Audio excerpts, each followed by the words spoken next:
శనివారం నాడు తెల్లవారక ముందు తలంటు పోసుకుని నల్ల చీర నల్ల రవిక ధరించి శంకు చక్రములతో కూడిన 7 కొండల స్వామి తిరునామమునకు మట్టి ప్రమిదలో 7 రంగులతో కూడిన వత్తిని వెలిగించి శశాస్త్రీయంగా స్వామిని పూజించి కమ్మని నువ్వుల చిమ్మిలి నైవేద్యం పెట్టి నీరాజనముతో వ్రతమును పూర్తి చేయాలి. తిరిగి సాయంత్రం వరకు ఉపవాసం ఉండి స్నానము చేసి పసుపు చీర పసుపు రవిక ధరించి వ్రత విధానము సాగించి స్వామికి ఇష్టమైన చక్కెర లడ్డూలను నివేదనము చేసి నీరాజనమునిడి ఒక అతిథిని ఆహ్వానించి భోజనాదులతో సత్కరించి అతిథి భుజించి విడిచిన ఒక మెతుకును అమృతమస్తువని ఆరగించాలి.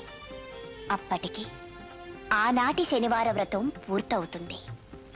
ఈ విధంగా 7 శనివారములు వ్రతమును చేసినచో ఉద్దేశించిన సత్ఫలమును పొందగలరు.